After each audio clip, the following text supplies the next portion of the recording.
like to start off with you growing up in Denver, and I was curious, like, what was that like for you growing up? Because I know that your first experience in theater really like kind of sparked a passion and kind of wanting to do acting and stuff. And I'm just curious, like, can you talk about like what was it like in the early days, and what was it about theater that was such an exciting experience for you? Well, I started out as a dancer, so theater felt like a really natural transition in terms of it being another kind of live performance on a stage. But my first professional theater job was actually being part of an ensemble of a play called 99 Histories by Julia Cho. And it was the first all Asian American ensemble that had ever been staged in the state of Colorado, which was very, very special. And it was inspired by the work that East West Players has been doing for decades in LA. And that was, I think, enormously impactful for me because I was working with professionals who were doing this consistently, several of them for a living full time. And they were all Asian. So that it to me showed that I think we sometimes imagine that a career actor has to be an A-list star. But these were people who were not famous, had no interest in ever being famous, but had long and fulfilling careers doing acting. And that was very validating and instilled in me a lot of confidence that I could find avenues for this throughout my life. It's kind of interesting too because we met a while ago in Hong Kong, and I was always curious about your experience there because first of all, the show Expats, it was shot during the pandemic. You spent a long amount of time outside of the US, and I think it was like the first time maybe that you spent this like long period for yourself. And what was that experience like? And it was such a strange. I mean, obviously the character was so intense, but just the fact that it was pandemic and there was like distance, like all of this crazy stuff. And so it's like you're out of your comfort zone and in an even crazier non-comfort zone because we all had to do social distancing. I mean, it was just insane. Yeah, I mean, honestly, Hong Kong was easier during COVID to be in than in America as an actor specifically because while we were shooting expats in Hong Kong, there was no domestic COVID. So in America, when we were shooting, you did have to be really, really careful because if an actor got COVID, it could shut down production for 2 weeks, which is just tremendously expensive. And also on top of that, there's the nerves of causing health impacts on somebody else who you care about and you want to keep everybody safe. So on that level, it's actually far less stressful because you weren't really concerned about getting COVID. You just had to wear a mask and be, conscientious of all the social distancing rules. But as a Asian American, it was really incredible because in America, I spend so much time moving through the world where everyone assumes that I'm not from here. Everyone assumes that I don't belong here on some level, that when they ask me where I'm from, it couldn't possibly be Denver, Colorado. It surely must be someplace else. But in Hong Kong, everyone was speaking Cantonese to me because everyone just thought I was from Hong Kong. And I felt bad when I had to let them down and tell them that I wasn't from Hong Kong. But it was such a nice change of pace for people to assume that I belonged there before they assumed I didn't. There was also something really fascinating about that experience because the way the show was shot, there was so much close-ups, and I'm just curious, was that an interesting training ground for you to understand like how close a camera could be on your face? And I don't know, like was that and did that kind of set up something for like whenever in the future projects that you've done since, like has it made it easier for you to be like, oh, close up, got it? Like just what did it kind of take away, like strip away kind of that maybe self-consciousness that maybe you may have had before you took on a job like the expats? It certainly helped. I think I am a much better actor for having done expats. I think what's interesting is there's all these different rules about, film acting that people tell you, but for me, what it felt like on expats and every film job I've really had is that the the frame is your stage. And it was really lovely to collaborate with Anna, the DP, because she was really communicative about how much space I had to move and how much range I could tell within the frame, how big the emotions could be or small. Um, yeah, it was wonderful. I learned so much on that show. How did that kind of then translate into a project like Freaky Tales? I was just, like, first of all, how is that even presented to you? Because, on paper, this movie's crazy. And so how did you first come across it? Was it like, was it a script thing? Was Tina kind of like, hey, would you like to do that? Like, how did that whole thing like happen for you? It was just an audition. I actually almost didn't audition because I got terrible food poisoning the day I was supposed to audition. It was not fun. I won't go into details, but it wasn't fun. And I just remember reading the script and thinking that it was a crazy script, and I didn't necessarily understand it entirely, but that it was deeply original and I wanted to be a part of it. And I actually wrapped expats midway through Freaky Tales. There was a week where Jack, one of my co-stars, had to go and promote a different movie. And so during that week I flew back down to LA, finished my final day on expats and flew back.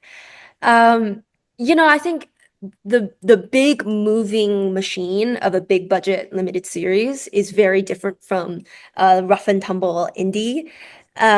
But what I think it does teach you when you spend that much time on a film set is you learn how to be patient and you learn how to conserve your energy so that when you need to deliver, you're ready to go and you can get it done quickly, which is, I think, the biggest skill to have on any set, but especially on an indie set where there's never enough time or money.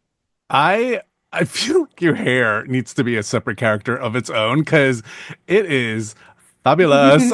It was I was like obsessed. Like I just kept on staring at like at it at the gravity that kind of what was that like to kind of when you got into uniform for Tina? Yeah. Like what was that like for you to just, step up and be like, all right, ready to be badass. Let's kick some ass here. It's awesome. I've always loved characters that transform this much. So this was so exciting on a personal actor level because I got to do such a crazy look. I got to learn a dialect. I got to do all this research on a period and time. So I think what was great about the wig and the fake piercings and everything in the makeup was that it did so much of the character work in terms of the physicality. There was a certain way that my head moved with the wig on. I had a really heavy belt made of actual bullets that were blanks. So like everything about the costuming and the look of the character taught me how she walked and how she moved. And all I really had to do was just own it because the look is so amazing that I just had to feel like, yeah, I look like this all the time. But it was really funny because I would get out of costume and none of the crew members would recognize me. Oh, really? They're like, who's the PA? Like, was No, it I would wave bye to them and you would get a kind of, hi, who is that? person?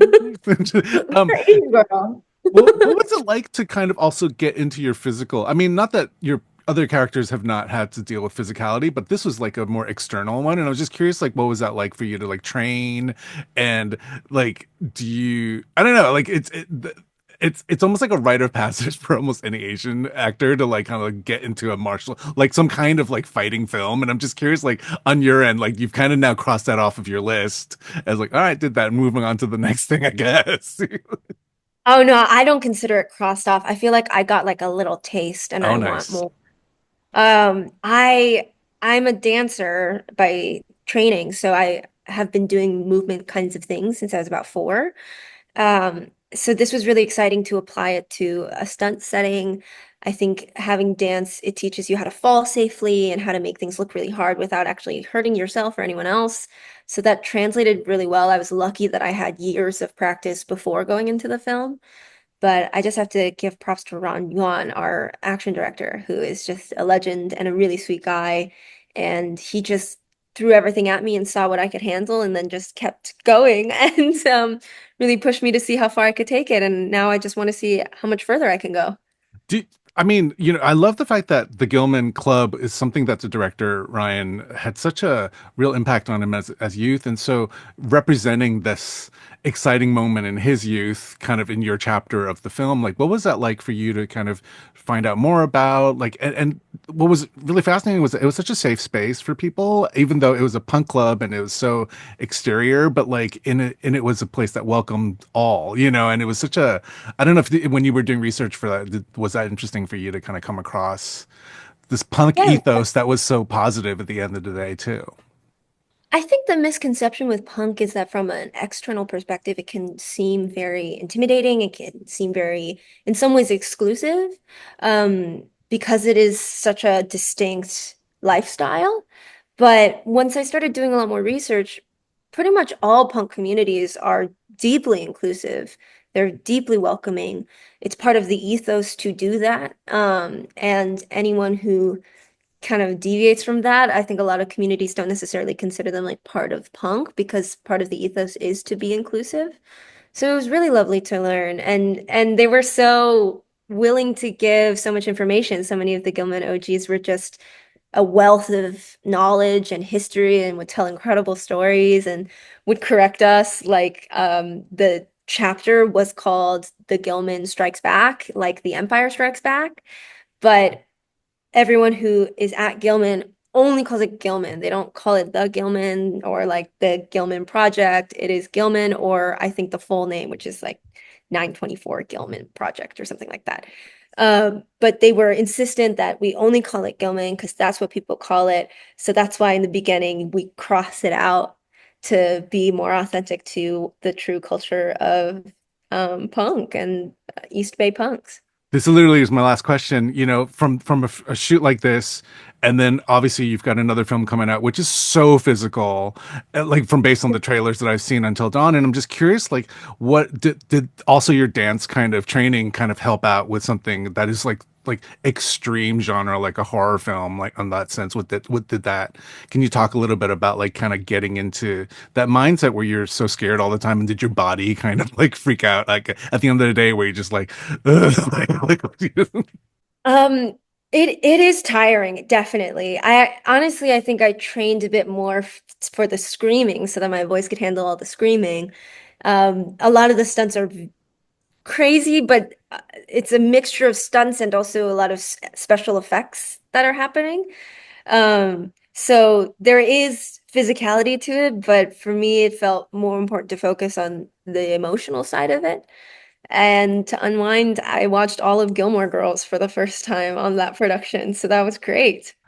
uh it's so nice seeing this career of yours kind of like transform itself, because it's like it's so extreme what you're doing, and I love that I don't know what you're going to do next. I think that's like a really like it's such a joy to kind of observe, and so congratulations, and I can't wait to see you in that other film, and also in other projects that you'll be working on, and hopefully we get to see each other in person one day, so that'll be really cool.